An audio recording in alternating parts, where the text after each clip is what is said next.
ìlú Àwórì ní tiwa, àwa ló nílẹ̀ lápọnmi, àwa lọ́mọ Òṣùpá nìpẹ́tì, àwa lọ́mọ amọ́run lágbo, àwa lọ́mọ adòkúta mẹ́gbẹ́sùn káàrí fi sínú bó bá dòru. Ẹ dìde gbogbo ọmọ lọ́tà odò, ẹ dìde ọmọ aródẹdẹ wọ́mi, kájó káyọ̀ ká kọrin pé wọ́n bí wa lọ́tà ìgọmọdẹ. Akíkanjú nìgọmọdẹ ìlú ọlọ́tà ọba rere, ìjàmìdó lomi wá, àwa ló lodò atura, àwa lọmọ onímọ̀kọ́ àjíná, àwa lọmọ ẹlẹ́sà ànádòru, ọmọ ìgọmọdé àfẹlẹjà, ẹ jẹ́ ká sowọ́pọ̀ ká gbéga, a ò rí tọ̀tà ṣe ọ̀tá o ìgọmọdé àfẹlẹjà, ìjàmìdó àgbèwá o àṣẹ. Ẹ kú dédé ìwòye o ìra àwa ńlé àti dìde bá a ṣe ń dé àti bọ̀ bá a ṣe ń bọ̀, àwa làmúgbò òdùn àti dìde. Lucas Human Record International agbẹ́jà ní gbogbo àgbáyé káàbàtà. Èyí tá a tún mú alátẹ̀ yìí, Ìgbà Ọ̀pá Àṣẹ ti kábíyèsí ọba wa láìlúwà ọba Pírọfẹ́sọ̀ Abdulkabiru Adéyẹmí ọba láńlẹ́gẹ́ ẹkùn kejì ọlọ́ta ti ìlú Ọ̀tà. Ẹ gbádùn wa dọ́ba nínú fọ́nrán yìí tí à ń ṣe lọ́wọ́lọ́wọ́ yìí. Àwọn èèyàn ni wọ́n ti bẹ̀rẹ̀ sí ní dé láwọn èèyàn ńláńlá yìí, àwọn lọ́balọ́ba, àwọn sọmọrí ìlú, àwọn pàtàkì ènìyàn káàkiri gbogbo ilẹ̀ Nàìjíríà títí lọ dókè òkun ni wọ́n wá. Kódà ibi tó lè dé níbi táwọn ọba tí wọ́n ń wọlé tí mò ń wò yìí, ọba tó wá láti àwọn ilẹ̀ Ìgbò, kódà ọba Benin wọ́n fi aṣojú ránṣẹ́, ó jẹ́ pé wọn ò ráyè wá. Àwọn èèyàn ńláńlá ni wọ́n wà ń bẹ̀ o. Kábíyèsí ọba wa ni ẹ̀rí tí wọ́n wọlé yìí, ọlọ́tà máa wọlẹ̀, ọba láńlẹ́gẹ́ máa wọlẹ̀, ọmọ akéṣèwà máa wọlẹ̀, ọmọ onímọ̀kún àjínà, ọmọ ẹlẹ́sà ànádòru, ọmọ ọlọ́rẹ̀ tó rẹ̀ lú Ọ̀tà tó kún ṣọ́ṣọ́.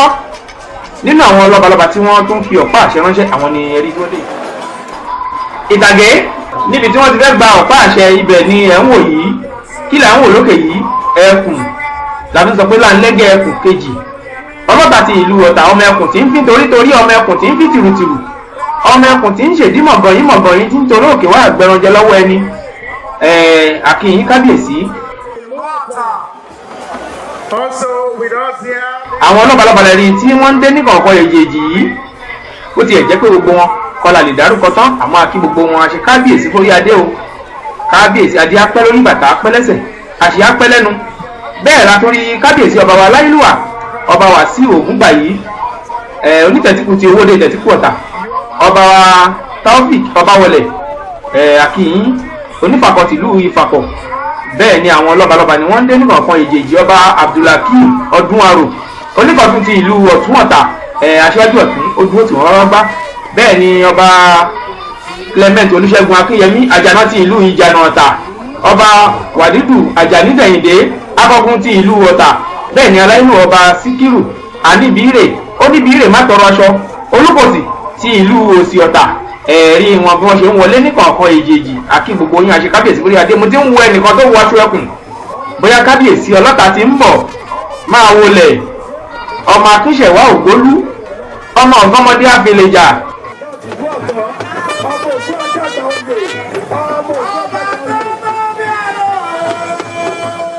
Ọba Pírọfẹ́sọ̀ Abdulkabiru Adéyẹmí ọba láńlẹ́gẹ́ ẹkùn kejì ọlọ́tà ti ìlú Ọ̀tà, àwọn lẹ́rí tí wọ́n wọlé yìí. Bẹ́ẹ̀ ni ọba Onígọdò Àwẹ̀yó Gbàdàmọ́sí Ayíbùkí Àrímàlè dàbọ̀ra bí aṣọ, wọ́n dúró ti kábíyèsí pápápá. Gbogbo wọn pápátá ẹ̀rí tí wọ́n ṣe kábíyèsí kórí adé ọlọ́tà lẹ́ ń wò yìí pẹ̀lú olórí wọn tí wọ́n wọlé. Máa wọlẹ̀ máa rọra.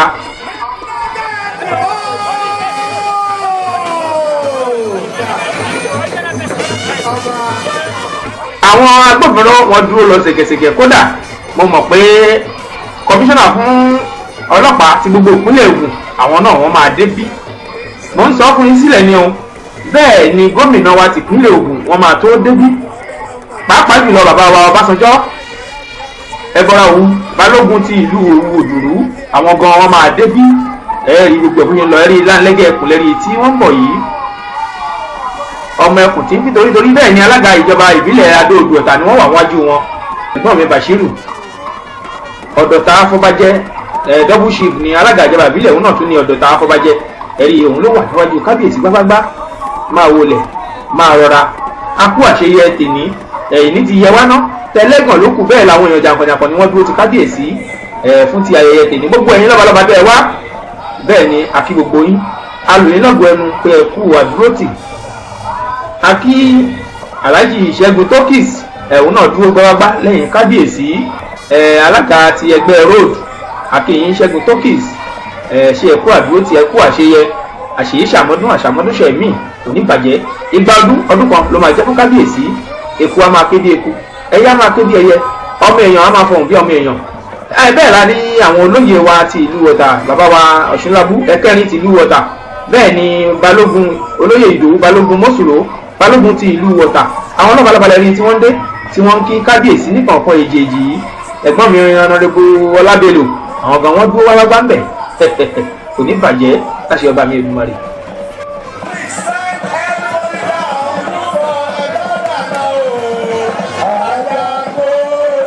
Ẹ̀rí pé àwọn ọba wọn dé Ezekiel náà ó dúró ti kábíyèsí gbágbá. Kábíyèsí ọba wa Síkírù wa níbi ìrè ó níbi ìrè má tọrọ aṣọ. Olúkòsí ti ìlú Òsì Ọ̀tà àwọn ẹlẹ́rìí tí wọ́n ń gòkè yìí. Ìgbẹ́kùtì ó dúró ti kábíyèsí dáadáa. Bàbá wa Sẹ́nẹ́tọ̀ Akíọdúnsìn tí wọ́n jẹ́ alága elétò àwọn ẹlẹ́rìí tí wọ́n dúró yìí mọ̀ pé Sẹ́nẹ́tọ̀ Gbọ́láhàn Dàda náà wọ́n máa débí. Àwọn èèyàn ńláńlá ìlú Ọ̀tà gbòòrò bàbá wa Ojúgbélẹ̀ onígbèsàmàlẹ́ Adégúnjẹ má bàa ọ̀run igúndà nínú ẹyẹ ọ̀nà ìbò Ojúgbélẹ̀ mọ̀ pé àwọn náà wọ́n máa wà níbí gbogbo yín wọ́n pátá la kí. Commissioner of Police ti ìpínlẹ̀ Ògùn àwọn ni ẹ̀rí tí wọ́n wà níwájú kábíyèsí lọ́wọ́lọ́wọ́ yìí tí wọ́n ń kí kábíyèsí. My commissioner sir, you are highly welcome. Gbogbo Ọ̀tà ń kí yín o ìpè ẹ̀ṣẹ̀ ẹ̀kú àdúrótì kò ní bàjẹ́ láṣẹ ọba mi Èdùmàrè. Ẹ̀rí àwọn ni wọ́n dúró lẹ́gbẹ̀ẹ́ kábíyèsí yìí. Bẹ́ẹ̀ ni area commander ti Ṣàngó ọba aláyélúwà ọba Kàbírù Adélàjà ìlú fẹ́mi lóyè àyìnà gbẹ̀tọ́ sọ̀rọ̀ tìlú ìsọlọ̀ akínyìn ọba Saidi Balóhùn Odùsànyà orí ọ̀kẹ́jì ọba wa Goríọlá Òsénì oníbàyẹ̀kùn akọ́lédọ́yẹ́ gbogbo yín pápátá la kí. Gbogbo àwọn lọ́balọ́ba lẹ́rí tí wọ́n ti ń dé gbogbo wọn kọ́ ni mo lè dárúkọ tán àmọ́ àdúpẹ́ gbogbo yín pápátá ní ṣiṣẹ́ yín ọmọ akẹ́sàn lẹ́rí ọlọ́pọ̀ nílé iṣẹ́ rí.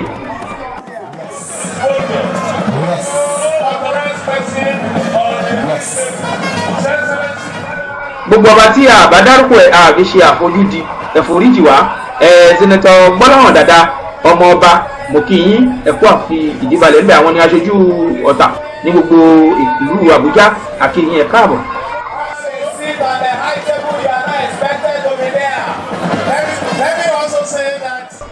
Àwọn ìyá wa Erelú àwọn náà wọ́n wá kí kábíyèsí kú ẹ̀yẹ tèní Ojúgbélẹ̀ ọ̀nàrẹ́bù Ojúgbélẹ̀ mo kí yín ẹ̀kú ìnáwó ẹ̀kú ìnára kò ní bàjẹ́. Akí bàbá wa Ayọ̀dèjì Ọ̀tẹ́gbọ́lá aṣíwájú gbogbo ilẹ̀ Àwórì.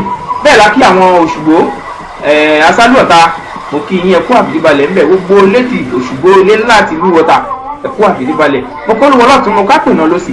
Àwọn kan báyìí mo kí ìyá mi ọlọ́mọdé àwọn kan bàbá kọ́kọ́ èrò wa bàbá àgbósùn. Ẹ̀yin lẹni kí n wá wò ó mo tún dé ẹni mi ò gbọ́dọ̀ rí ẹni tí n bá rí wọn ò gbọ́dọ̀ máa sọ ẹni wọ́n má fèké rí ẹni wọ́n má fọ̀dàlẹ̀ ṣòro. A sì tún fèké rí a tún fọ̀dàlẹ̀ ṣòro bó bá pẹ́ títí agbárí wọn nìyàwó lòun mi ajímọ́ jẹun tó léegun. Ìgbélàbẹ̀ níbi ń borí ẹ̀ ní kùtùkùtù pèké jẹ má bínú. Ajíbọ́lá jẹ egun ọ̀dàlẹ̀ má bì. Àmì egun ọ̀dàlẹ̀ bí ẹni mú èké agbègbè mi teegun. Mo kí yín ẹkú àbídíbalẹ̀ ńbẹ̀ o. Mo kí gbogbo àwọn mùsùlùmí ti ìlú Ọ̀tà látòrí lèmọ́mù àgbà chief imam ti ìlú Ọ̀tà mo kí yín. Ọba wa Goríọlá Òsénì oníbàyẹ̀kùn akọ́lédọ́yẹ́ ìdí àlògbú ọmọ ẹkùn níbà ìdí ọyọ́jẹ́ ẹ̀yọ́ wọn àlùwọ̀n rògbò mo kí yín. Ọba Fátúsì ọba wọlẹ̀ onífàkọ́ ti ìlú Ìfàkọ̀ mo kí yín. Ọba Oyèmí Ọ̀rọ̀jà mo kí yín. Bẹ́ẹ̀ ni mo kí kábíyèsí ọba Ọláyélúwà ọba Babátúndé Àkànbí Ògúnròmbí oníṣàṣà ti ìlú Ṣàṣà Akínláwọ̀ ọmọ èṣù léwu èṣù gbọ́jà kalẹ̀ ó yọ àdájá ní òkú bá bẹ́ẹ̀ni tí ò ná àti gbogbo àwọn lọ́balọ́ba tí wọ́n wà ń kalẹ̀ ńbẹ̀ gbogbo yín pápátá ni mo kí ni mo ní ọ̀gbọ́ ẹnu pé ẹ ṣe kò ní bàjẹ́. Sàlámù alékùm gbogbo mùsùlùmí chief imam àti gbogbo mùsùlùmí pápátá gbogbo lèmọ́mù mo kí gbogbo yín o kò ní bàjẹ́ láṣẹ ọba mi Èdùmàrè. Ok nílùú Ọ̀tà ọmọ àlọ́ tá a bá wò dáadáa á rí i pé àjọṣepọ̀ ìrẹ́pọ̀ ìlọsíwájú ń bá gbogbo ìlú Ọ̀tà nígbà tí pé gbogbo àwọn ẹlẹ́sìn mẹ́tẹ̀ẹ̀ta wọn fọwọ́sowọ́pọ̀.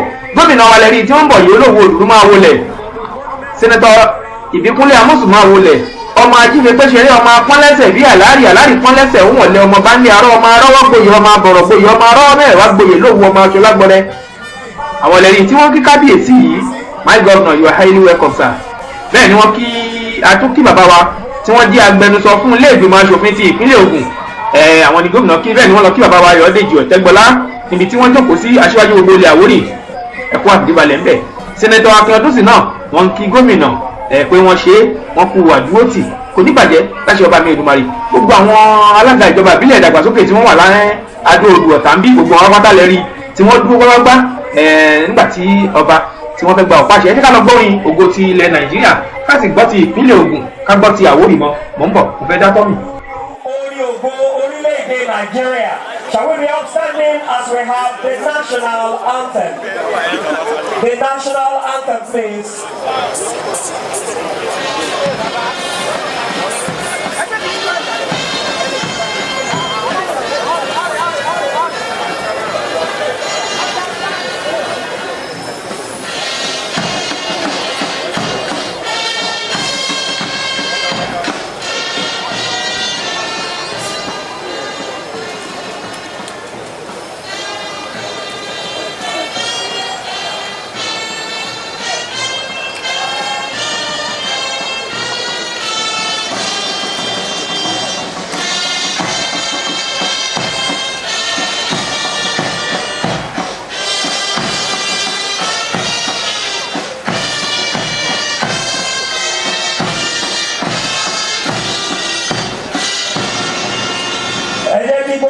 Panupọ̀ kájọ kó orí ògo ti ìpínlẹ̀ Ògùn iṣẹ́ yá ó yá o. Iṣẹ́ yá ọmọ Ògùn iṣẹ́ yá Elédùmarè iṣẹ́ máa yá o. Iṣẹ́ yá ẹ̀yin ọmọ Ògùn ẹ ṣe gírí. Fún wa láti ṣe ọmọ rere kì í sáṣẹ́ ọmọ Ògùn kì í ṣọ̀lẹ ẹ bẹ̀rẹ̀ pẹ̀lú Ọlọ́run bẹ̀ fún wa ẹ tẹra mọ́ṣẹ́ o iṣẹ́ yá ọmọ Ògùn iṣẹ́ yá.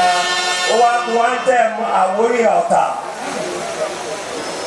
Ìlú Àwórì ní tiwa, àwa lórílẹ̀ lákọ́ni, àwa lọ́mọ Òṣùpá ìgbẹ́tì, àwa lọ́mọ Amọ́ròdó lágbo, àwa lọ́mọ Àdòkúta mẹ́fẹ̀sùn, láàrin lọ sínú mọ́dòrò.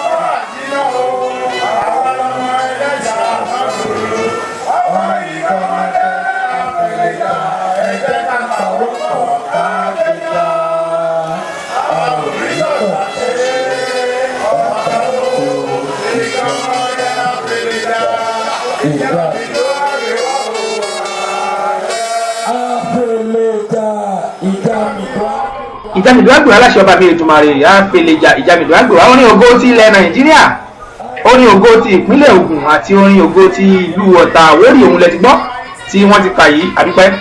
Gómìnà ti jókòó bẹ́ẹ̀ làwọn èèyàn ńlá láti ń jókòó. Mo kí kọmíṣánná Jídé Ojúkò kọmíṣánná fọ́nà ìjọba ìbílẹ̀ àti ìyíjẹ ní ìpínlẹ̀ Ògùn pé wọ́n kú dáadáa tí wọ́n ń ṣe. Bẹ́ẹ̀ ni mo kí agbẹnusọ ti ilé ìgbìmọ̀ aṣòfin ti ìpínlẹ̀ Ògùn àrí wọn pé wọ́n wà ń bẹ̀ ẹ̀kọ́ àfìdíbalẹ̀ ń bẹ̀ bàbá wa kò ní bàjẹ́ fún gbogbo aláṣẹ ọba mi Èdùmàrè. Àwọn ọba ńláńlá àwọn èèyàn jàǹkànjàǹkàn lẹ́rìí tí wọ́n jókòó sẹ̀gẹ̀sẹ̀gẹ̀ yìí ọmọ olówó òdùrú ọmọ ajínigbé pé ṣeré ọmọ akọ́lẹ́sẹ̀ bí àlárí kọ́lẹ́sẹ̀ ó mọ̀lẹ́ ọmọ bá ń lé arọ́ ọmọ arọ́ gboyè ọmọ àbọ̀rọ̀ gboyè ọmọ arọ́ mẹ́wàá gboyè lóhùn ọmọ aṣọlágbọ̀dẹ kò ní bàjẹ́ fún gbogbo yín láṣẹ ọba mi Èdùmàrè. Ẹ̀ẹ́dọ̀ ó ti ń bẹ́ máa lọ ní wẹ́rẹ́wẹ́rẹ́ jẹ́ ká lọ gbọ́ àdúrà látẹnu pásítọ̀ kí ìmáàmù náà ṣe àdúrà ká tún gbọ́dọ̀ àwọn oníṣẹ̀ṣe lápapọ̀ ń bọ̀.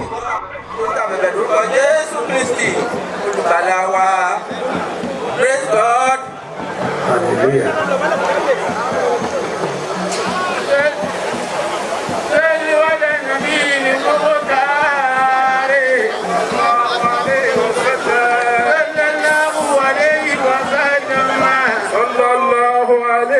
wasallam. Kò sí tó yẹ ní tó jọ pẹ́ lọ. Kò sí tó yẹ ní tó jọ pẹ́ lọ. Kò má sí tó yẹ ní tó jọ pẹ́ lọ. Kò sí tó yẹ ní tó jọ pẹ́ lọ. Ọlọ́run bá ti ṣe ń dodo méèyàn. Kò sí tó yẹ ní tó jọ pẹ́ lọ. Àmín àníyàn. Allahumma ya muqsitu ya iyyaka yu. Ọlọ́ba Toyota wà yìí. Ya Dabi ya Kahwa Kahar Maradani. Àmín kúlọ̀. Wẹ́ẹ̀mí nìjà lọ́wọ́ mímá ìdúbálẹ̀. Àmín. Bàbá òbí nájìní nájìná. Àmín ya Rabbi. Àmín. Wẹ́yà máa sẹ́lẹ̀mà Ibrahima.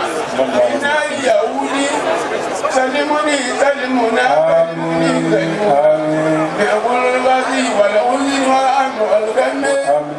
والذري والجار والبقر والمرض ومن كل سجر ومن جميع مصيبة الدنيا والآخرة يا مرايمنا ويا من يرجى يوسف في غيبة الجود إنه بالغد يا قديم الإنسان وإسلامك الكريم يا دائم يا قائم يا كريم حسبنا الله ونعم الوكيل نعم المولى ونعم النصير سبحان ربك رب العزة عما يصفون والسلام على المرسلين والحمد لله رب العالمين.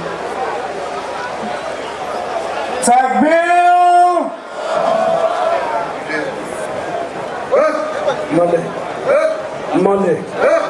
mọ́lẹ̀ alárẹ̀ ìbá ṣe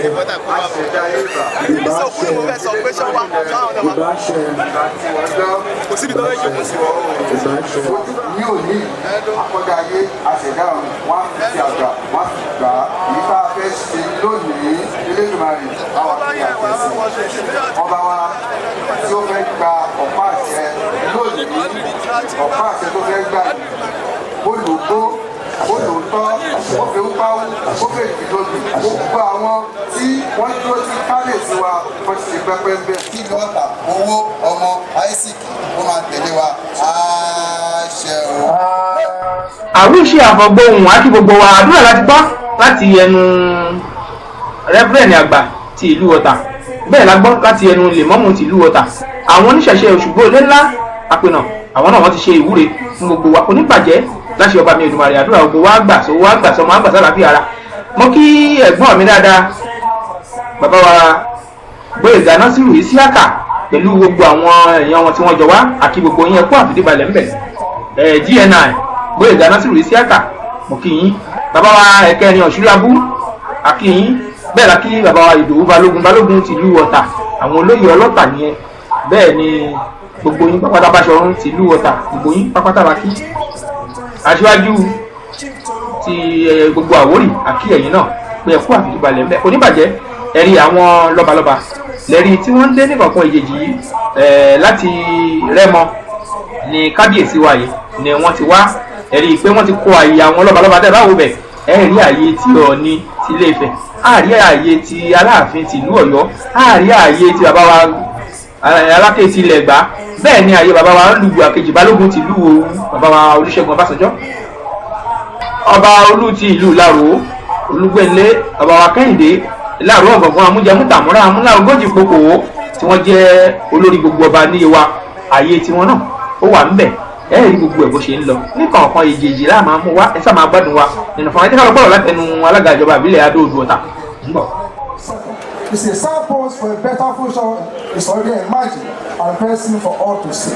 This is in form of the success the present administration of the student has so far recorded. It's also noted with high degree of euphoria that this feat has indeed broadened the scope of our social and political upliftment and traditional institution. Also imperative for the love and that many of us have shown to Kabesi and the entire time. May your reign usher in progress, stability and prosperity, harmony and unprecedented development in all ramifications. During your tenure as Solota, God will promote the status and prosperity of their homeland to people, leading her to the health of development. We are no more important. Kade Palori, Kibata, Palese, Eshofa, to compare to the Kayaki, Asha, Tole, Kabesi. think, however, I also want to thank our governor, Senator Bikina Mosu, who has performed very, very well for people this day. And the entire people of the local government, they are one in nation in general. I want to say a very big thank you to you, sir. Thank you very much. Peace profound. Thank you very much. ọ̀rọ̀ láti gbọ́dọ̀ tẹnu alága ìjọba ìbílẹ̀ adó-odò ọ̀tà tí wọ́n tún jẹ́ ilé ìtura afọbajẹ tìlú ọ̀tà délé adéníjì akínyìn kò ní bàjẹ́ bí wọ́n ṣe ń sọ̀rọ̀ bẹ́ẹ̀ ni alága ìjọba ìbílẹ̀ ìdàgbàsókè àtàn ìjú ìlógo wọ́ọ̀dù bẹ́ẹ̀ ni alága ìjọba ìbílẹ̀ ìgbẹ́sà adó àwọn náà wọ́n dúró tí wọ́n wá kò ní bàjẹ́ fún yín láṣẹ ọba mi Èdùmàrè. Ọba Adé Ògún. ẹ jẹ́ ká lọ fún àládẹnu sẹ́nẹ́tọ̀ Akin Ọdúnsìn tí wọ́n jẹ́ alága elétò ní ibi ayẹyẹ ti ìgbà ọ̀pá àṣẹ yìí ẹ bá wa sọ̀rọ̀. Good afternoon.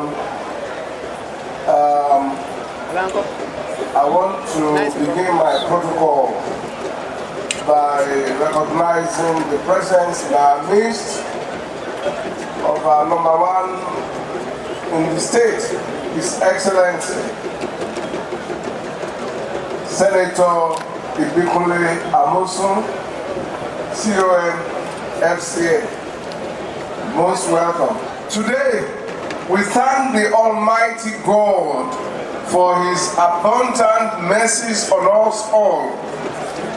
Today, history is in the making as I stand before you all, representing the good people of Agori land.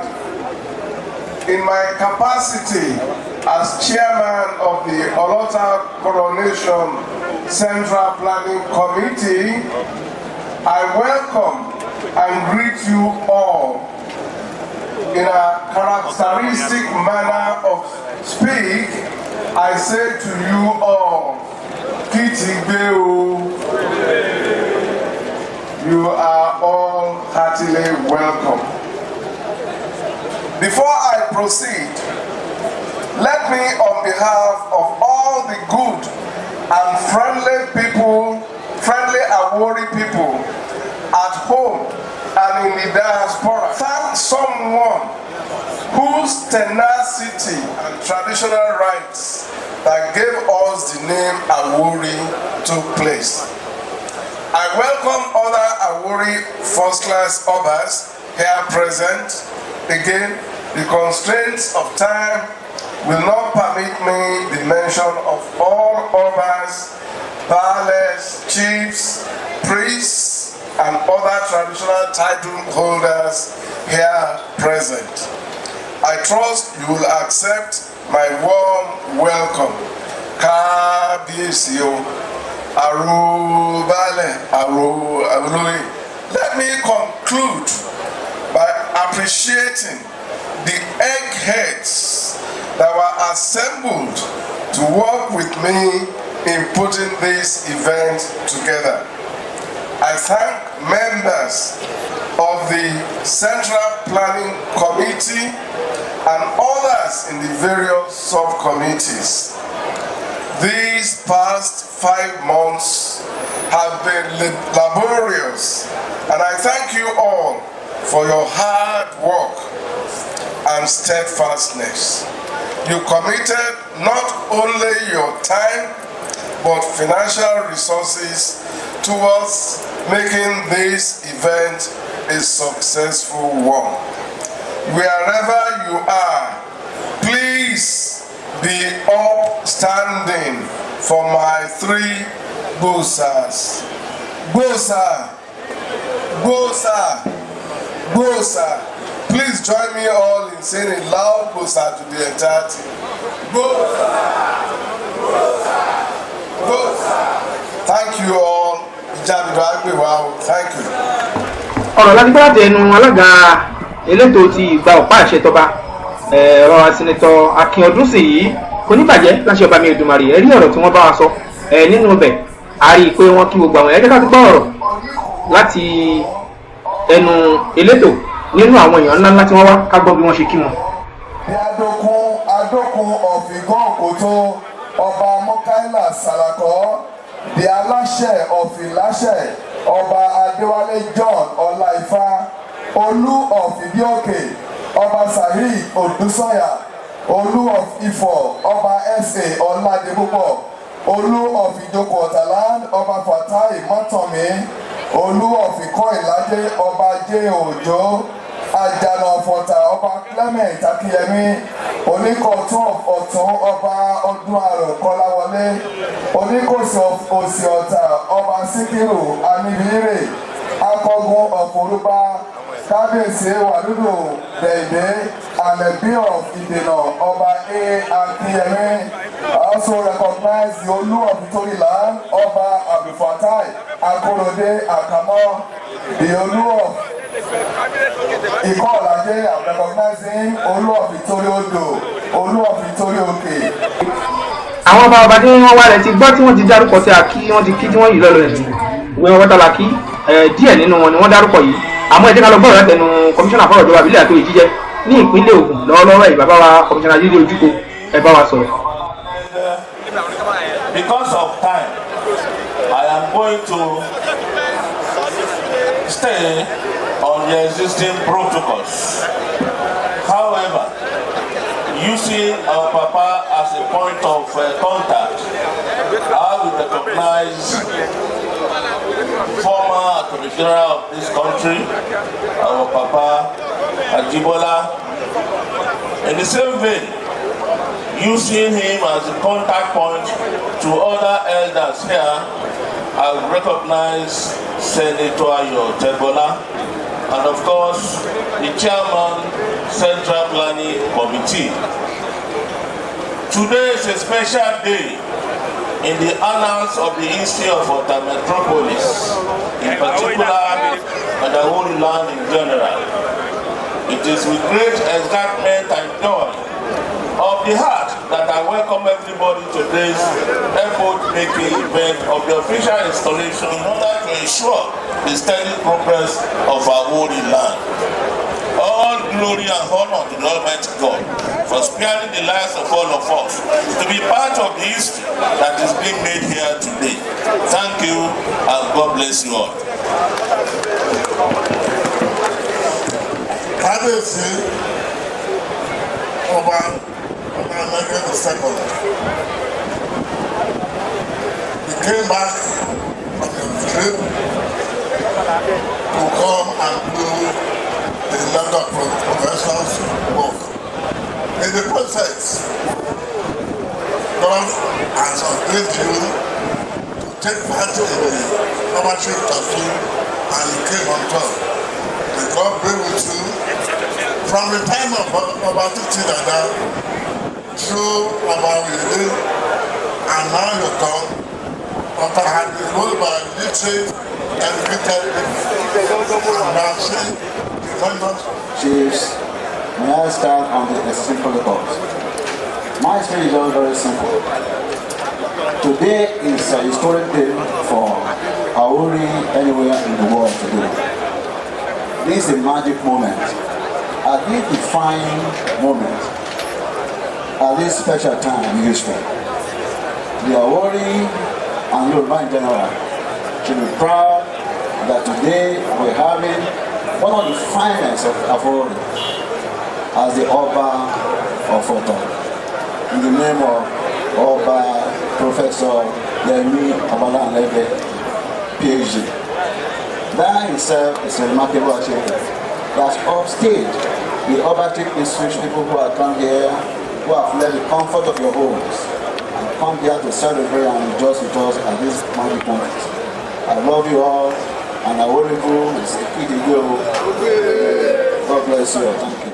Àmì àṣẹ ó gbére ó máa gbére gbogbo wa ní ọ̀rọ̀ láti bọ́lá tẹnu Sẹ́nẹ́tọ̀ Gbọ́láhàn Dàda yìí bí wọ́n ṣe ń sọ̀rọ̀ tán bẹ́ẹ̀ ni gómìnà wa ti ìpínlẹ̀ Ògùn ni wọ́n lọ sí orí ìtàgé láti lọ bá wa sọ̀rọ̀ nínú àwọn lọ́balọ́ba tí wọ́n wà ní ọba Kẹ́hìndé Olúgbélé Olú ti ìlú Ìlaró, ọba Saheed Adémọ́lá Elégùṣì ti ìlú Ìkàtẹ́ kábíyèsí, ọba Olúfọ́n ti ìlú Ifọ̀n tí wọ́n wá ṣojú kábíyèsí ọba wa Ọọ̀ni ti Ilé-Ifẹ̀, bẹ́ẹ̀ ni ọba Kàbírù Adélàjà ìlú Fẹ́mi lóye Àìnápẹ̀tọ́ sọ̀rọ̀ tìlú Ìsọlọ̀ àkí wọn pé wọ́n kú àbídíbalẹ̀ bẹ́ẹ̀ gbogbo yín la kí.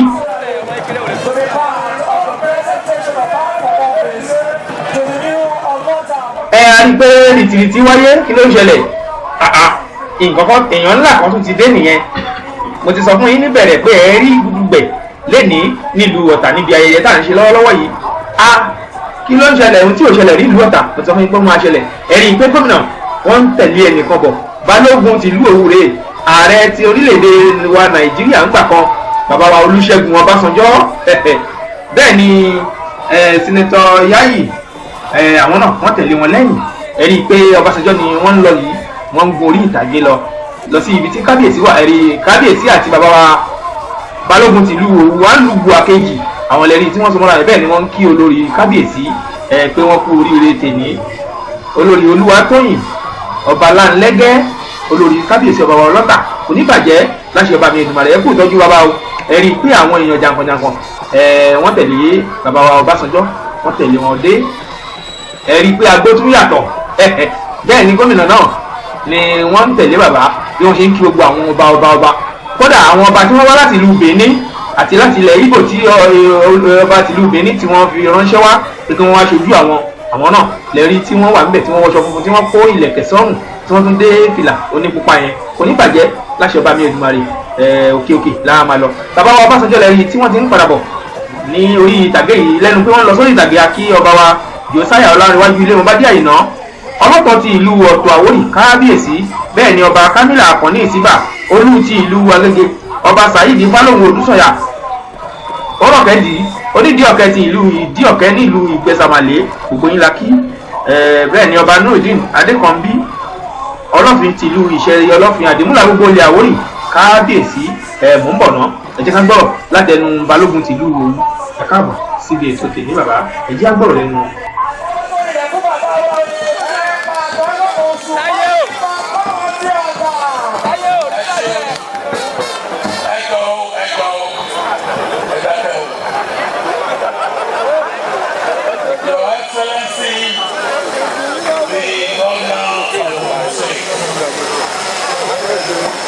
Your Excellency, I pray your indulgence and I apologize for keeping you where. And you know it is not my character. But I do appreciate that you have been trying to prolong this ceremony so that I can be here before you make your speech and before the Kábíyèsí bear the official staff of office. Kábíyèsí adé apẹ́ lórí bàtà pẹ́lẹ́sẹ̀ olórí àṣìṣe Kábíyèsí, I felicitate you as a subject of yours. When I was in Morocco yesterday, and I said I have to depart home early this morning, landed at 3 a.m. And they said, no, but you still have to participate in the program today. I said, no. My landlord is being installed. And I cannot afford not to be there. And then they were informing the landlord. I said, yes, I have to. Kábíyèsí, ìgbà yìí àsọ̀mọ̀ fún àsàn gbogbo ọmọ ìlú Ọ̀tà, àsọ̀mọ̀ fún àlàáfíà. Kábíyèsí, ẹ ti wúre, ẹ mọ̀ ń ṣe ire, ọjọ́ yín àdálẹ́.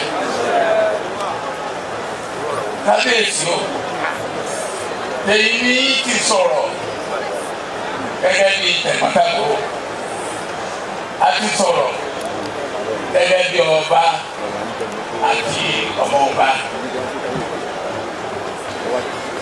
Ìlú Ọ̀tà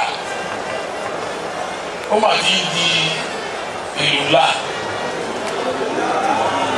Ọlọ́run ò dẹni jẹ́ kí ìlú Ọ̀tà kó padà sẹ́yìn.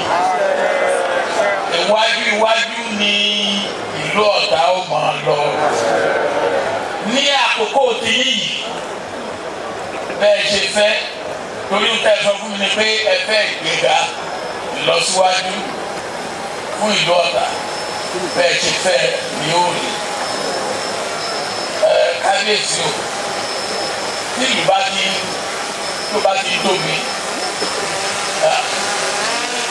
ìlú ó màmá jẹ́ ti oríṣiríṣi ìdán ọ̀pọ̀lọpọ̀ àwọn èèyàn ẹ̀ẹ́nì onílé ẹ̀ẹ́nì àlejò ẹ̀ẹ́nì ará àta ẹ̀ẹ́nì ará alé kábíyèsí gbogbo wọn lọ́wọ́ ṣe yí o. Ẹ jọ̀ọ́ o ara wọn tí wọ́n sọ fún yín pé àwọn kan ìdálẹ́ yẹn ti wá gbogbo àwọn tá a bá tún wà bí àmọ́ ti lọ́mọ ọ̀tá èmi náà má ti jẹ ọmọ ọ̀tá mọ́ ìdàgbòrí.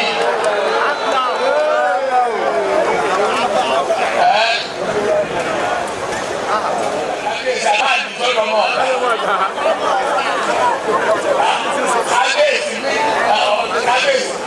In the same vein, having considered the cosmopolitan and special status of our township to the economy of Ogun State, it is imperative that all of us must ensure that the stool of Otta as a symbol of the essence of the good people of Otta is aptly occupied. For this reason, the government and all the good people of Ogun State rejoice with the people of Otta and the entire Awori land as we express gratitude to God who has made this event a reality. Let me, in a special way, congratulate His Royal Highness Oba Professor Adeyemi Abdulkabir Obalalege on his successful appointment as the new Otta of Otta.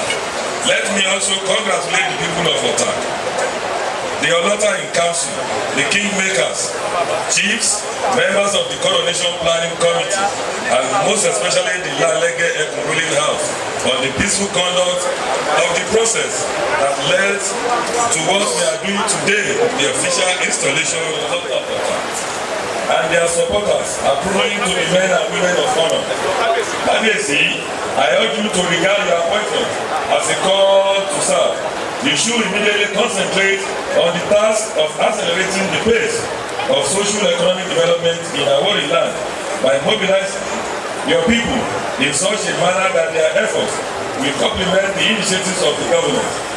In performing this task, you will need the cooperation and support of your people. I implore you to be the father of all, irrespective of their political, religious, and social inclinations. Let me also use this opportunity to reassure all the good people of Otta, Awori and its environment, that the 32-kilometer Songo-Ijoko Alakole Yakoyo road will be completed in the coming months. The road has 5 bridges consisting 3 flyovers over land and 2 over rivers. Let me also state that we appreciate the support, cooperation and understanding of our people in the course of the construction of this road. The development of this area will continue to attract the attention of our administration. But we are not done yet, as there is more to come. I have promised that we are going to work until the very, very last minute of our administration. I know very soon, indeed, contractors will be moving to site in June this year. We will resolve Ojore with a world-class flyover. We are going to move to toll gates, and we are going to have a world-class flyover there as well. Equally, contractors will be moving to site in June to start work on the Anoyilepe. I know that it will be once we have promised, I know God will fulfill that promise for us. You will see us, we are moving there in full swing. Joju Road, Martina Plaza Road, among others. Government and people of the state, I congratulate once again our new Otta Gba Opa Oba Professor Adeyemi Abdulkabir Oba Aladege, sent the throne of his forefathers. It is my fervent prayer that God will grant Kabesi the required wisdom, courage, and good health to lead the people of our holy land aright. May the Almighty guide you so that your reign shall usher in monumental, social, economic, and industrial, as well as unprecedented peace in your domain. Kabesi, Ajapeluri, Bata Pelese, Yukere Adiabere, Eshaba Ajekupe. Kabesi, Emma Percy. Bí Kábíyèsí ṣe ń bọ̀, ẹgbẹ́ jẹ́ kí n fún lẹ́bìs.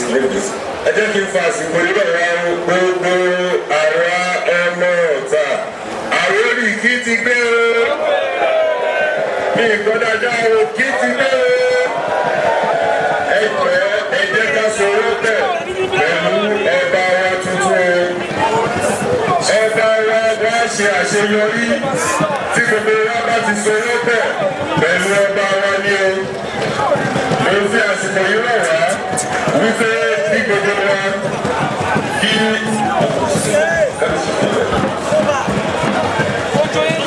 kí gbogbo wa kábẹ̀rẹ̀ sọ̀rọ̀ pẹ̀ pẹ̀lú Kábíyèsí o. Tá a bá ti ṣe yẹ ìdàgbàsókè á bá wa o. Tá a bá ti ṣe yẹ bí àwọn bàbá wa ṣe ń sọ eku á máa gé bí eku, ẹyẹ á máa gé bí ẹyẹ. Ẹjọ́ ẹ jẹ́ kí gbogbo wa ká fọwọ́sowọ́pọ̀. Bàbá wa Ọbásanjọ́ ti sọ Ọ̀tà ó ti di mega city, ó ti ẹ̀ ti dì í. Ọ̀tà is now cosmopolitan, and a cosmopolitan city should be very welcoming to everybody, and that is what my charge mainly and majorly to Kabiyesi is today. If we want development, ẹ̀rí wípé ọwọ́ ẹ̀rọ ni àti pé wọ́n ti dọ́gbọ́n sí òjòlẹ̀ òkò dàbí ìtẹ́ máa ń rọ̀ fẹ́mi o torí ti Kábíyèsí ẹ̀kọ́ ọ̀la fi ṣe ní fún mi. Ẹ̀kẹ́rin òkè ẹjọ́ tí bá ti ń wá sí ibi ti Kábíyèsí mi kẹ́ ẹ máa ṣe o. Ẹ má ṣe irú ìtẹ́ máa ń ṣe tó jẹ́ pé òjò yẹn máa rọ̀ gan. Ẹ ṣeun ṣeun o. Ẹ jẹ́ mọ̀ pé ọmọ Ọ̀tà lè ní náà o. So ẹ má tún rọ oníláyẹ fún mi náà o. Oní ti tatura báyìí òun ni kí a máa ṣe o. Olùwà túbọ̀ dá wa ṣe o. Kábíyèsí èyí tẹ̀ ń gbadé ó jẹ́ ọjọ́ ìbí bàbá wa Awùjalẹ̀. Sẹ́yìn náà mọ̀ ó wá fi hàn wá wípé ní agbára Olúwa àti gbogbo àwọn tó dá ilé Ọ̀tà yìí tó dáró wípé Kábíyèsí á pẹ́pẹ́pẹ́pẹ́ ní orí tí àwọn babalá wọn ẹ̀rí pé lónìí à ń ṣe ọjọ́ bíi bàbá wa Awùjalẹ̀. Bàbá wa Awùjalẹ̀ ti wà ní orí ìtẹ́ láti bí ọdún méjì ó dín ní ọgọ́ta. Sẹ́yìn náà wá rí i pé Kábíyèsí olórí ẹ̀yin náà wà múra lẹ̀ ẹ̀yin náà lo tún lo 28 years. Kábíyèsí àwọn àti wọ́n ṣe ń dàgbà nìyẹn. Olúwa jẹ́ kẹ́yìn náà dàgbà dáadáa o. So all Baba wa Ọbásanjọ́ and Mama, all the Kábíyèsí here present, all our Lord spiritual and temporal, distinguished ladies and gentlemen, senators, members of House of Rep, other past government officials. There are several. I saw our Olawale go, and I was asking him, so you are one of us here. So thank you, Edmond. Now we will get you, we will be calling you more now. Whatever we are doing in Ogun State, we will be calling you. So let me appreciate everybody, and let me in a special way appreciate and commend the effort of the coronation organizing committee, ably led by our Igbo Senator Odusi. And let me congratulate Principal Otta Gba, because every day he will come to tell you that Ojo gbọdọ̀ ti wá o, and I tell him that ọmọ Ọ̀tà lèmi náà Ojo ò ní ti wá o. So it is my pleasure to present to Kábíyèsí Oba Professor Adeyemi Abdulkadir, Oba Lanlege, the instruments of appointment and start of office as the new Otta of Otta. To the glory of God and for peace, progress and prosperity of our land in particular and Ogun State in general. God will be with you as He has with those of your predecessors, particularly those that sat on the throne for several years, 40-something years. You will do the 50-something years by the benevolence of the Almighty Allah. Let me now, with all sense of duty, sense of office, present this start of office to you.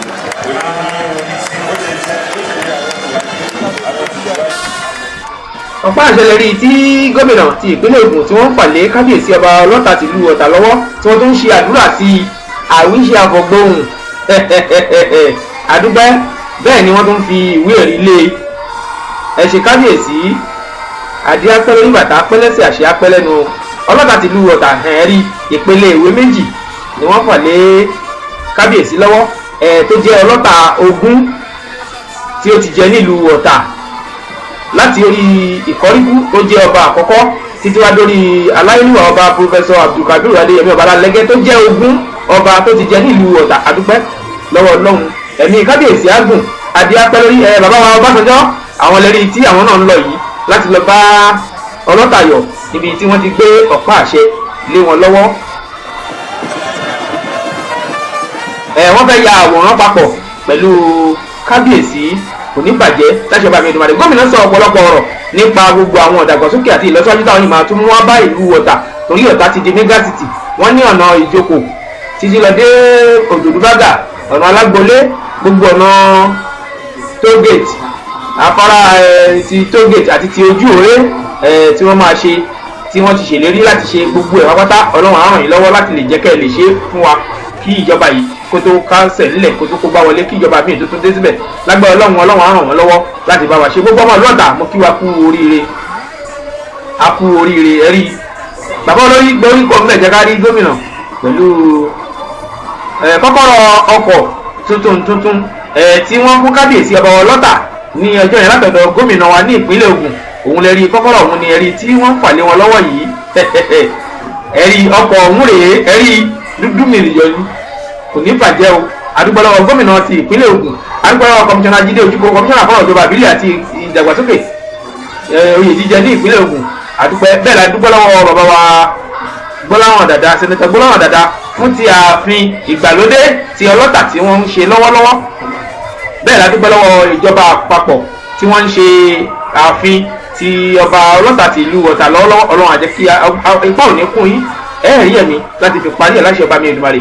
Gómìnà ìpínlẹ̀ Ògùn àdúgbò gbogbo ọmọ ìlú Ọ̀tà lápapọ̀ àdúpẹ́ gbogbo onílé àlejò àti gbogbo baálẹ̀ àkí gbogbo yín. Bẹ́ẹ̀ la kí kábíyèsí ọba wa Àwòyẹmí Ọ̀rọ̀jà onímọ̀ràn tìlú Ìmọ̀ràn akáàkiri tí ń gbadẹ̀ bí òṣà ọjà tí ń gbẹ̀lẹ̀ òsì.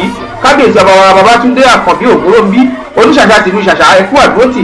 Ọba Bàtáyọ̀ Àlànímátọ̀mí oníjókòó ti ìlú Ìjókòó Ọ̀tà Àwórì àkíyín ẹkú àṣeyẹ.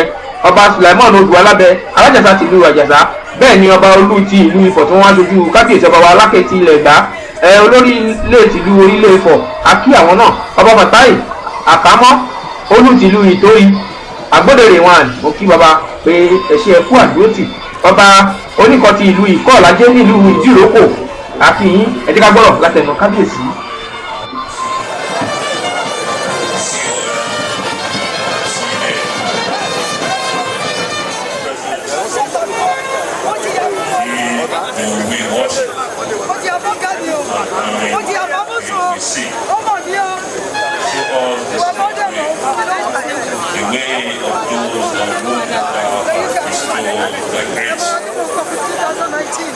Those whose portion is not right and who do not go astray.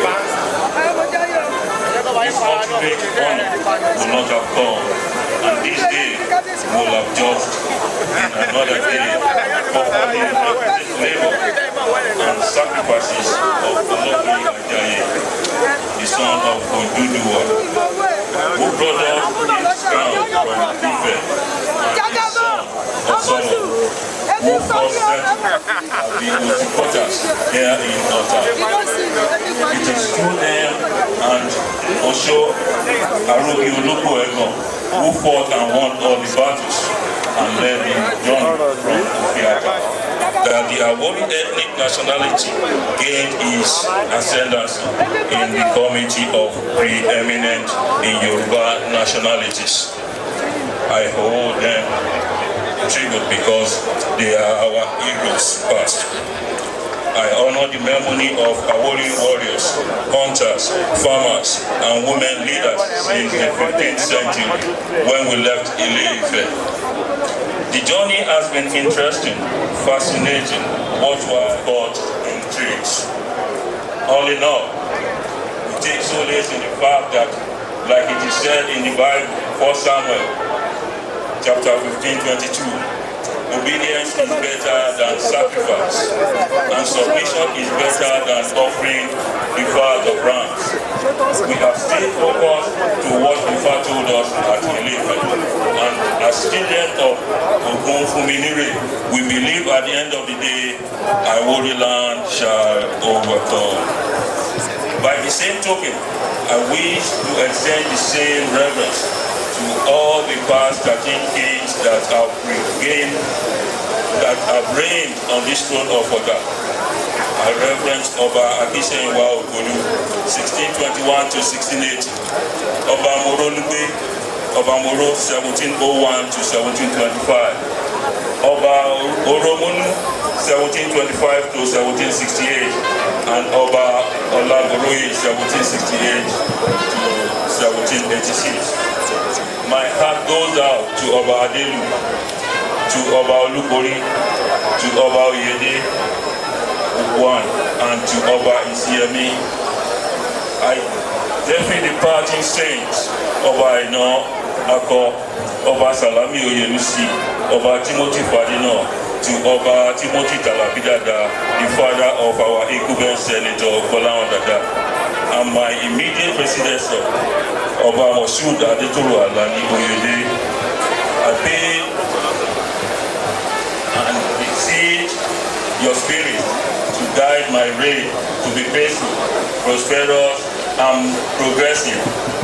Adaṣe ní Humo Ibakinu Huomo Eniyan. May you continually guide every Otta son and daughter to achieve greater heights and for the community to grow in leaps and bounds. As I mount this sacred throne, I do not wish to detract from the path of honor, hatred. If anything, I hope, pray, and we work to consolidate on the gains made so far. I rely on your celestial guidance to cause justice, fair play, and groundbreaking innovations to be our lot in Otta under my reign. May the pride of Otta continues to soar higher and higher as your noble deeds were dear to us. I only pray that they get nobler, better, and more profound in my ascension to the throne of our forebears. Today is a red letter day for Otta. Sometimes I think William Caston, who first formally described a most memorable day as a source in his book, The Book of Ennius, translated and printed in 1490, had Otta of today, and my coronation today in mind when he conceptualized that phrase. I owe this honor to all the sons and daughters of Ijemo Isoloshi royal family for believing in me. All of you are kings, queens, and worthy princes and princesses in your right. Obanki Obao, I equally salute the courage, resilience, and patriotic fervor of all kingmakers who unanimously endorsed my candidacy. It is unparalleled in the history of kingship in recent Yoruba history, where litigations and divisions take the place of the oracle. But in Otta, constantly shown that Vox Populi, it is an attestation of the people's readiness to work with me to drive the positive development of Otta in particular and Awori land in general. If you know someone along to join in this effort. The antidote to pervasive poverty is wealth creation. We could change their life and that of their families too in this age of information.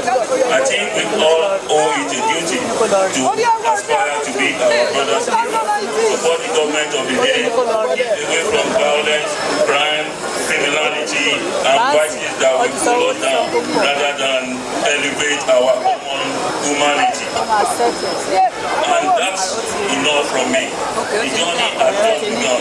Please walk along with me. All other people who will stay citizens at large. While I call for support for the government of Ilukule and Mosul, may I humbly submit that the words of the state anthem are not meaningless. Let's march on to greater glory and be guided by them. Isheya, Gba Opa, thanks and God bless.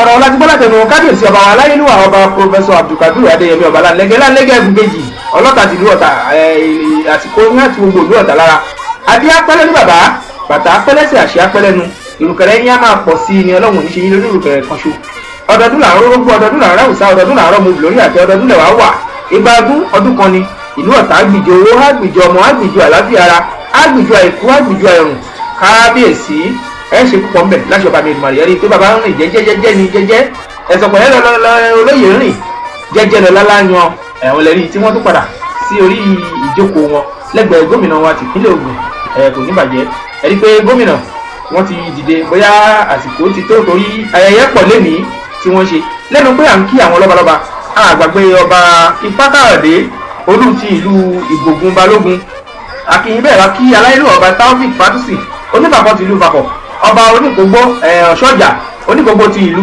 Ìkógbó akínyìn ẹkú àdúrótì ọba Olúwalámbẹ̀ Táíwò olójókòrò ti ìlú Ojókòrò akínyìn kò ní bàjẹ́ ẹṣẹ́ ẹkú àdúrótì gbogbo àwọn lọ́balọ́ba wọ̀nyí pápátá ní akí ọba Muhammadu Àṣàfà aládìẹkùn oníjànìkì ti ìlú Ìjànìkì akíbaba ọba Gbàdàmọ́sí Ayíbùkí adémàlè dàbọ̀ra bí aṣọ onígọdọ ti ìlú Ìgọdò bẹ́ẹ̀ ni akí ọba Samuel onílògbò ti ìlú Ìlògbò Àṣòwò àdí apẹ́lẹ́ ní bàbá bàtà apẹ́lẹ́sẹ̀ àṣẹ apẹ́lẹ́nu ọba Oníjẹ̀gùn ti ìlú Ìjẹ̀gùn olómi tútù kábíyèsí gbogbo àwọn lọ́balọ́ba tó ń wá tí mi ò lè dárúkọ gbogbo wọn gbogbo yín pápátá la kí lólódì ẹnì kankan gbogbo yín la kí pé ẹ ṣe ẹkú àdúrótì akí gbogbo àwọn lẹ́gbẹ́lẹ́gbẹ́ gbogbo ẹgbẹ́ bọ́ba ṣẹ̀yẹ akí wọn Alhaji Ṣẹ́gun Jọlá Oṣó Olókun alága ti ẹgbẹ́ road akí wọn bẹ́ẹ̀ la kí àwọn ẹgbẹ́ bọ́ba jíròrò akí gbogbo àwọn ọlọ́dẹ ti ìlú Ọ̀tà pápátá gbogbo olóró ẹdẹ gbogbo yín pápátá la kí akí gbogbo ẹgbẹ́ aláta gbogbo ẹgbẹ́ aláṣọ gbogbo ẹgbẹ́ onírẹsì gbogbo ẹgbẹ́ onímọ́tò gbogbo ẹgbẹ́ oníyọ̀ àti gbogbo lẹ́gbẹ́lẹ́gbẹ́ pápátá gbogbo yín pápátá la kíkọ́ ṣe ẹkú àdúrótì akí onílé akí àlejò akí ọkùnrin akí obìnrin akọ́mọdé akágbà á rí pé bàbá wa GNI wọn lọ sẹ́gbẹ̀ẹ́ kábíyèsí ọlọ́tà wọn jọ ya fọ́tò àwọn ọlọ́balọ́ba ni wọ́n ti bẹ̀rẹ̀ sí ń lọbẹ̀ tí wọ́n ti ń bá kábíyèsí ya fọ́tò èyí dùn ọ́ ẹ rí pé nígbà tí gómìnà ń sọ̀rọ̀ àwọn ohun àrà ohun ìyanu kan ṣẹlẹ̀ òjò èrì bẹ̀rẹ̀ sí ní sẹ̀ ọba Olúgbẹ̀nlé Kẹ́hìndé Olúgbẹ̀nlé olùtìlú Ìlaró akí wọn pé wọ́n kú àdúrótì kò ní bàjẹ́ láṣẹ ọba mi Èdùmàrè gbogbo àwọn paramọ́ndùlà mẹ́rẹ̀ẹ̀rin tí wọ́n wà nílùú ìpínlẹ̀ Ògùn àkí gbogbo wọn adúpẹ́ lọ́wọ́ yín àwọn tí ò lè wá wọ́n ránṣẹ́ wá gbogbo wa kò ní bàjẹ́ fún wa o bẹ́ẹ̀ ni mo kí Táyé Aláràn ẹkú oríire ti ọba yìí mo kí Àdìsá Dẹ́sìkẹ̀ ọba àlùkàn gbogbo yín pápátá ni mo kí Ṣínà Ọ̀ṣọ́ àti gbogbo yín pápátá àkí gbogbo yín Òṣògùn gbogbo ẹgbẹ́ ọdẹ àkú oríire tọba yìí ìgbà wọn tù wá sówó sọmọ gbogbo ẹgbẹ́ eléégún gbogbo onígẹ̀lẹ̀dẹ́ gbogbo ẹgbẹ́ àṣẹ gbogbo yín pápátá ni mo kí àwọn onígbonukó àti gbogbo àwọn oníṣẹ̀ṣe pápátá gbogbo yín pápátá ni mo kí pé ẹ kú oríire tí kábíyèsí ọba wa Abdulkadir Adéyẹmí ọba lálẹ́gẹ́ ẹkùn kejì ọlọ́tà tìlú Ọ̀tà tó jẹ́ ogún tí ọba fi pé ogún lọ́tà ọba ti pé ogún nílùú Ọ̀tà báyìí kò ní bàjẹ́ gbogbo wa gbogbo ìlú tó wà lábẹ́ ìlú Ọ̀tà pápátá gbogbo yín pápátá la kí lálù lọ́gọ́ ẹmu gbogbo ọba láti ìpínlẹ̀ Èkó àdúpẹ́ lọ́wọ́ gbogbo yín gbogbo ọba láti ìpínlẹ̀ Ọ̀ṣun kò ní bàjẹ́ ìní ìdẹ̀ jẹ́ ọjọ́ ìtàn tí ò gbọdọ̀ parẹ́ láéláé tí ò ṣe é gbàgbé láéláé ní ìlú Ọ̀tà torí èní ọjọ́ kẹwàá oṣù karùn-ún ọdún 2018 tí ọba Professor Abdulkadir Adéyẹmí Ọbalálẹ́gẹ́ tí wọ́n ń gba ọ̀pá àṣẹ ẹ rí pé gbogbo àwọn èèyàn ńláńlá àwọn sọ̀mọ̀rí ni ẹ rí tí wọ́n wá ń kí kábíyèsí ẹni tí ò lè rí ó ní kí wọ́n gbóhùn bí wọ́n bá tí wọ́n bọ́ sáàárín ìgboro ẹ máa wèrò ní jàǹtì rẹ mo kí gbogbo àwọn sọ̀rọ̀sọ̀rọ̀ tí wọ́n sọ̀rọ̀ ń bẹ̀ Wálé Dàdádì Gold mo kí yín Fọláṣadé Adétóhùn olórin ọba nìyẹn tó ń kọ orin wọ́rọ̀ bẹ́ẹ̀ ni mo kí Adéọlá orí ìṣílẹ̀ ní Fàtáyà Arẹ́gbẹ́ ọmọ ọlọ́fin náà ni ò gbẹ́yìn gbogbo àwọn pátá àkú oríire ti ọba tuntun tó jẹ lásìkò tiwa yìí ìgbà kábíyèsí àti wá sówó àwọn ọba mi ilẹ̀ tó rí tí wọ́n tún ń dẹ̀ yìí o ẹ̀dínwó mélòó ni mo fẹ́ dárúkọ nínú gbogbo àwọn kábíyèsí ńláńlá yìí asáàkì gbogbo yín alùyìn lọ́gbọ̀ ẹnu pé ẹ ṣe pọ̀ gbogbo àwọn ọ̀dẹ́jọ ní ìlú Èkó gbogbo yín pápátá làkí pé ẹ ṣe ẹ rí àwọn ọ̀pá àṣẹ jọ̀ràn ẹ̀rí tí wọ́n ń gbèdé àwọn ọba ńláńlá ni wọ́n ń dé yìí tí wọ́n wá ń kí kábíyèsí tí wọ́n ń bá kábíyèsí ọ̀wọ́n bá gbogbo Ọ̀tà wọ́n ń kí wọn kú ayẹyẹ àti àṣeyẹ olórin wa Wàsíù Àyìndé náà ti wà nítòsí gbòbá tásìkò ẹgbọ orin láti ẹnu Wàsíù àwọn lọ́balọ́ba láti Benin àti láti ilẹ̀ Ìgbò àwọn náà lẹ́rí tí àwọn náà ya fọ́tò pẹ̀lú kábíyèsí yìí.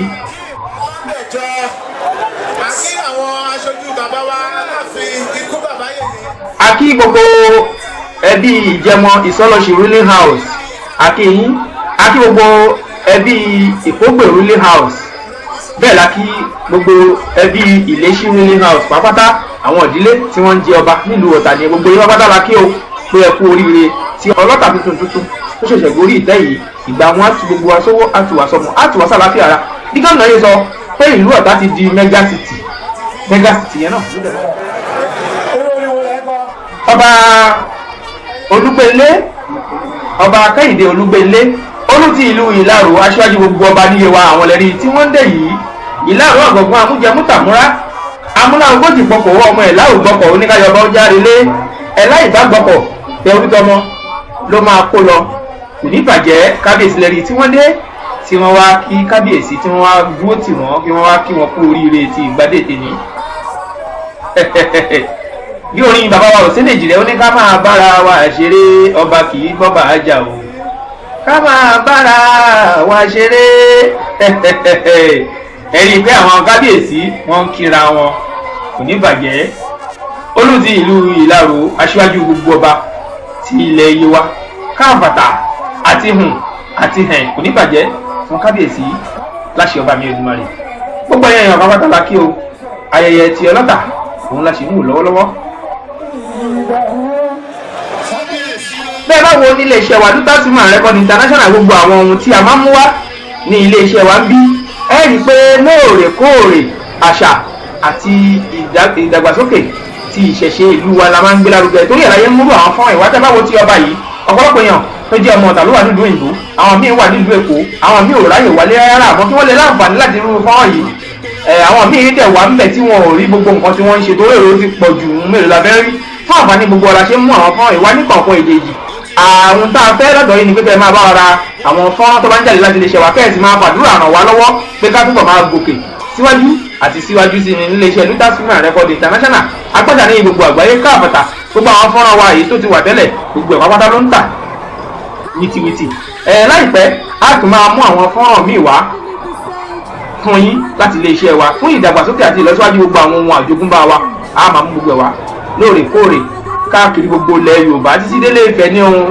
Ọ̀yọ́ Ọ̀ṣun Èkìtì àti gbogbo ibi tí ó bá ti jẹ́lẹ̀ Yorùbá títí dé gbogbo àgbáyé láàmà ń gbogbo wa ọba orin Alhaji Wàsíù Àyìndé Masha Olúwayé K1 the ultimate ọba Adégoróyè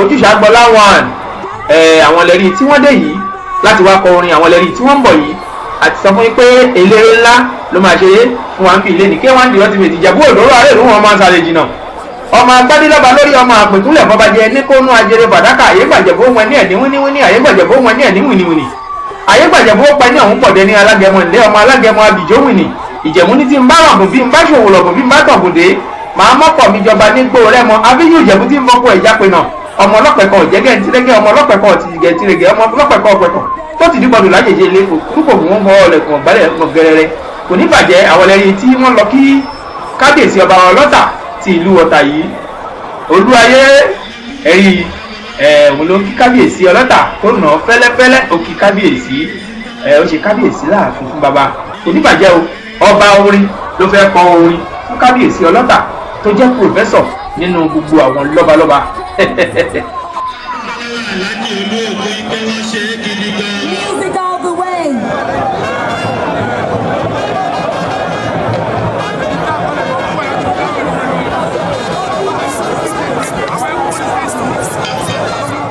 tí ẹ bá ń gbọ́ tí wọ́n bá ń sọ pé èmi máa dùn o ayé ẹ wá bá wa ṣe o èmi máa dùn o ayé ẹ wá bá wa ṣe o ayé ẹ wá bá wa ṣe àmìlà bólóde ṣòde àmìlà àti gbogbo wa pápátá ẹni ọtúnṣe o àtúnṣe àfihàn ọkọ̀ dẹ̀ndẹ̀ tí wọ́n gbé fún ọlọ́tà láti ọwọ́ gómìnà wa ti ìpínlẹ̀ Ògùn kò ní bàjẹ́ láṣẹ ọba mi ìlú rẹ̀ àti gbogbo ọlọ́dẹ mo tún kí wa tó rọ́mọ ọdẹ lèmi náà mo tún jẹ́ nínú olóyè ọdẹ mo tún jẹ́ aṣojú wọn ní gbogbo ìpínlẹ̀ Ògùn akíọdẹ tọ̀tún akígbogbo ọmọdé ìlú òsì akígbogbo ọmọdé ìlú orúba akígbogbo ọmọdé ìlú ìjànà bẹ́ẹ̀ la akígbogbo ọmọdé ti ìlú ìtẹ̀lẹ̀ àti ti òkè ọ̀sà àti gbogbo ọdẹ àgbáyé lápapọ̀ pé a kú oríire tèmi gbogbo yín la kí ẹ kú àdúró tì ẹ̀rí ọ̀bá ti pé wọ́n ní kámáyì ìbọn ṣakabùlà ní nítorí pé èrò pọ̀ la ṣe gbẹ̀bọ̀n wá ibi táwọn ọdẹ náà jókòó sí wọ́n wà láàyè wọn tí wọ́n ń ṣe fàájì tí wọ́n ń ṣe pẹ̀lú ẹran ọ̀gbẹ́ tí kábíyèsí ti pèsè sílẹ̀ fún wọn.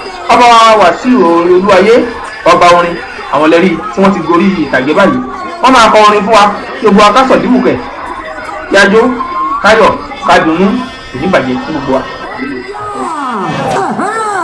Wàsíù Àyìndé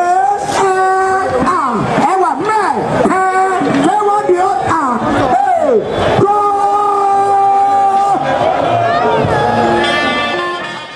eléyìí tí àwọn fẹ́ mú wá yìí ká lè mọ̀ wípé ọba orin Wàsíù Àyìndé wọ́n wà ń bẹ̀ ni àwọn náà fi ṣeré ní ọjọ́ ọ̀hún la ṣe mú kékeré yìí wá fọ́nrán ẹ̀ ló di ẹ̀sìn máa ríra nígbà tó bá jáde olórin ọba orin Wàsíù Àyìndé wọ́n wà níbí bẹ́ẹ̀ làwọn olórin tún wà káàkiri ní ìgboro Ọ̀tà lọ́hùn-ún tí gbogbo wọn kálukú táyé fọ́rẹ́ǹsì wọ́n wà níbì kan tó bá tún máa dijọ́ Sunday tó ń bọ̀ Òṣùpá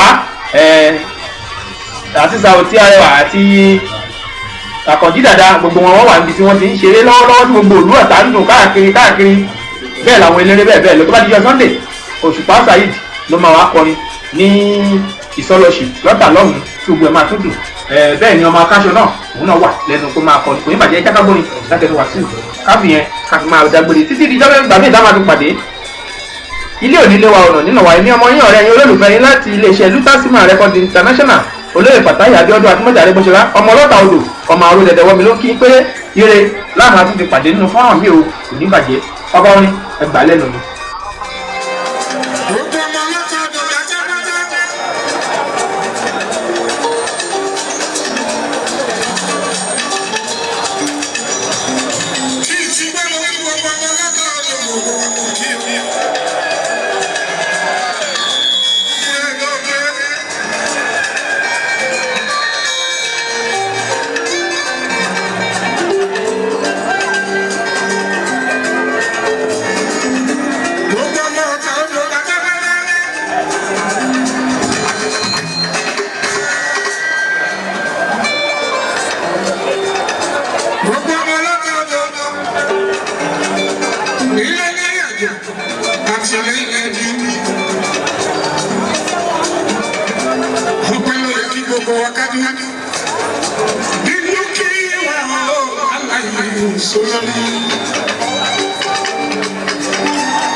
Inshallah,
Hey,